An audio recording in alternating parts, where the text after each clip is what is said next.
Welcome, beautiful, to the Creating Change podcast with Emma Bradford. Creating change to fall back in love with ourselves and life. Each episode, I'll be offering insightful stories, concepts, and practical takeaways to inspire your day, reconnecting to the authentic essence within.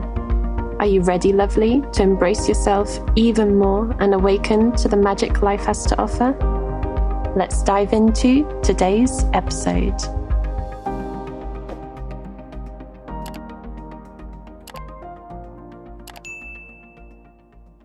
Hello and welcome to another episode of Creating Change with Emma Bradford. Welcome to this rather personal episode where I'll be sharing a little bit more about my journey in trusting men again. And this has been a huge journey. This has been a massive, massive journey of healing from trauma. And I've learned a lot and I'm still walking this, though I wanted to share some of the things that have helped me up until now. And I've made some incredible changes and I'm really, really, really proud of myself of these changes that I've been able to make. And I thought that these would be useful shared, whether you're a woman or not, whether you're looking to trust men or not, or just any human. This can be useful for anyone in really building more meaningful and deeper relationships and really looking after ourselves in the process. So many years ago, I experienced an abusive relationship, and this was emotionally and psychologically abusive. There was no physical harm. Though even then, it was incredibly, incredibly challenging. I had some potent experiences in that past relationship, and I won't go into all of the details because I don't feel it's helpful to other people to really know, and it's not really helpful for myself either to relive it all. Though it was something that after experiencing all of that, I literally felt like it was a death. It felt like part of me had died completely, and I didn't know who I was after that. When I was healing from trauma, feeling incredibly shaken and hurt and betrayed and unsafe, I felt that I couldn't trust men at all. And I didn't even want to speak to men unless it was my father or a close friend. And that journey afterwards was really about finding out who I was again, because the old me had gone. The old me had died, and it was a journey of rediscovering who I was after this experience. And this is what I've been on the last few years, and it's been a huge journey. Right in the beginning, I felt incredibly unsafe around men, and I really didn't want to be in any situation with them. When I was going to dance workshops, I would only work with women. Whenever we needed to work with a partner, I would make a beeline for any woman that was in the room and work with the women and not do any massage or any dance exercise or anything with a man at all, because that's what felt safe at the time. Though it's that old cliche of time. In time, I was able to really work on myself and work on these fears. And thanks to working with a wonderful team of professionals, I often joke with my friends that I have a whole team behind me, supporting me in my growth and my evolution, and working with different professionals, from shamanic healers to hypnotherapists to somatic coaches to NLP trainers, working with many different people, like all across the board, kinesiologists, different healing modalities and professionals. I worked with so many people, and also therapy as well. And all of that together combined really helped me to uncover what was behind all of this and how I could feel safe in myself and deepen my connection with my intuition, and to focus on my well-being above all. So it was step by step,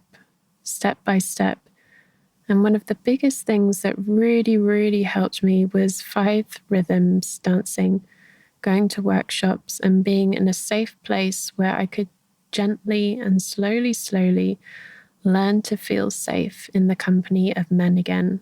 Whilst there was supervision, there were teachers there, assistants there, and start to learn to feel okay in my body and in myself and listen to what was needed, to assert boundaries if I needed to, though to really feel into myself. And slowly, I've been able to get to a point where I can enjoy dances with men. I can enjoy different exercises and really work on different emotional aspects. And that has been really, really healing. Over the years, whenever I have needed a massage, I've always sought for a female practitioner, a female therapist. And after my trip to Denmark, I was there for almost 3.5 weeks, and I was doing a couple of 5 rhythms workshops there. And at the end of one of the workshops, I had an opportunity to have a massage. Now, my intuition told me to put my name down on the list, even though I had no idea who the therapist was. And it turned out to be 2 men, a full hand massage by 2 men. Now, the old me, maybe about a year ago or a couple of years ago, like fresh out of all of that trauma, I would not have been able to go into that. Though my intuition guided me to book that massage, and it was time. I was ready, and I felt completely safe, completely okay to receive a massage from 2 men. Now, this is quite a vulnerable thing to do, and I felt so incredibly proud of myself and amazed at, well, yes, all of the healing work that I've done over the last few years has really paid off, that I now am in a position where I feel comfortable, I feel safe, and I feel okay. And I remember at the end of that massage, I just burst into tears. I was so grateful. These were tears of joy, tears of gratitude, and I expressed my gratitude to the professionals there, the therapists, and they were really supportive and understanding, and it was a wonderful breakthrough. So starting to work with male practitioners was a great step forward, to learn from male teachers, to receive a massage from a male practitioner, or to go to a male osteopath. These were all little steps that felt like massive, massive milestones. And each time I was listening into my body. Does this feel good? Do I feel safe? Am I treated with respect? And if so, yes, then I could continue. Another step was in making new friends, new male friends, like having some male friends that I could confide in, and really feeling healthy support from the masculine. This was incredibly healing. In the very beginning, fresh out of that old relationship, I only wanted to be with women, and I just surrounded myself with women, and I just attended women's circles and went to women's events and women-only events. I just really, really felt so nurtured and nourished and supported being surrounded by women. And I still do. And I love being in groups of women. This is something that I teach also with women's circles. Though slowly, I started to open up my friendship groups and meet new people and make some more male friends. And these new male friends have been such a support and such a guiding light and help in me feeling more comfortable around male company. And one of the biggest things that has helped me on this journey is learning to find balance between my own masculine and feminine polarities within. Regardless of gender, we all have the masculine and feminine polarities. We have that structure, we have flow, we have the awareness, and then we have the emotions flowing through us. We have that desire to do things and to create things and go out and express ourselves into the world, and also to go inwards and be and receive and be more receptive. And the masculine side, and often there's the tendency, I've done a podcast episode on this before, often there's the tendency to think that as women, we need to only be feminine and that we can't be in the masculine.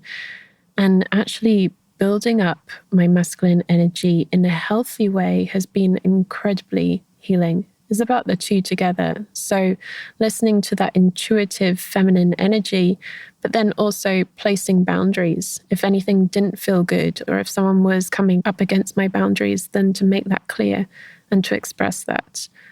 To really have my own back and to promise to myself that I will never purposely put myself in a situation where I am unsafe. There are so many layers and so many things to this journey of recovering from being in a relationship that was unsafe. And it's not about being a victim and there was the victim and the abuser. It's not about that. It's about learning to really trust ourselves, learning to really trust our intuition, listen to those little signs and those little signals in the beginning, and also that deeper understanding. I know that so much of what I experience, my soul wanted to experience that. It was a karmic relationship, and for me personally, that was part of what my soul wanted to experience. Now, does that mean that it was easy? No, absolutely not. It was going through that was probably one of the worst experiences of my life, though I am so grateful that I went through it. And all I feel is gratitude for that, because it has helped me to really strengthen my intuition and to really listen to my needs and to pay attention and to really get clear on the intentions and the actions. What lies beyond the words of others. So this can be relevant for anyone, not just talking about men, but any human being. When we're interacting in relationship, like what lies beyond that? Do words and actions match? What's the drive there? What are they searching for? And are we paying attention to our own needs? Are we relying on someone else to provide everything for us? Now, this has been a huge journey. And in the beginning, I literally just shut everything, everyone away. I was in my little bubble, apart from a few close friends, whilst I was healing on this and really working with all of the fears and the trauma that was coming up from that. Though, as I mentioned before, it's that cliche of time. And with time and with all those healing practices and really finding safe places where I could express these emotions and just start opening up little by little. First working with male practitioners, finding some male friends, and slowly, then starting to open up to dating again. This is still a journey that I'm on. And I feel sometimes that unless you have been through something like this, it might be a little challenging to understand. Now, after having gone through deep trauma, I can really truly understand my clients at a much, much deeper level. I really truly understand what it must have felt like for them when they've gone through something similar. Whereas before I had the professional knowledge, but I didn't have the embodied experience. And there's a difference there. So if you've been through something traumatic, if you're seeking support, then I do highly encourage that you find someone who is trauma-informed, who is a professional, who works in this. And the mix of hypnotherapy and somatic healing I found incredibly helpful. And also working with a shamanic healer as well, like to really understand the deeper threads of that in terms of the soul level. And for me personally, the dancing 5 rhythms, that has been one of the biggest things that has really helped, having that safe place where I could express emotions in the company of men. Now, does this mean that I'm completely free of fears? No, absolutely not. Fear does come up, though fear is not a bad thing. Fear can be healthy. Fear can help protect us. And I see that our intuition, when it's in flow, when fear is in flow, that's our intuitive knowing, something doesn't quite feel right. And to pay attention to that, to listen to that, and to take action from that. Sometimes life gives us these wake-up calls, and this was one of mine. It was to really wake me up to why I'm here and what my soul wants to carry out in this lifetime. And so much of that is about remembering the honor and the beauty and the magic of life itself, of being alive. And I had to face the threat of death in order to wake up to that. And this is why I focus so much on dancing, because for me, dance is a celebration of life. We're moving that life energy through us and celebrating and moving it about and having fun. So this is a huge part of it. And now, having gone through all of the experiences that I've gone through, I can take my clients even deeper and help them wake up to the magic of life too. Because life is precious. Life is for living. Life is for experiencing. Coming back to the very gift of being alive in those everyday moments. So thank you so much for being here. Thank you for listening. Thank you for joining me for this special episode. If you found this useful, please do share with a loved one. Every single share makes such a difference. And if you wish to support the continuation of these podcast episodes, then you can make a donation. There's a link in the description, PayPal link, and every little bit really helps. These podcast episodes are not free to produce, so every little bit, whether that's a share, which is what you can do for free, or a little donation, that's much, much appreciated and helps to keep these podcasts going. And if you're looking for more support, if you're looking for support specifically to do with trauma and you want to work with someone who is trained in hypnotherapy, somatic healing, trauma-informed therapy, I have some great contacts that can pass on. And if you're looking for support working with the inner child and really working with the unconscious mind and falling back in love with yourself and life, then do get in touch. info@emmabradford.net. You can also find out more information about sessions on my website, www.emmabradford.net.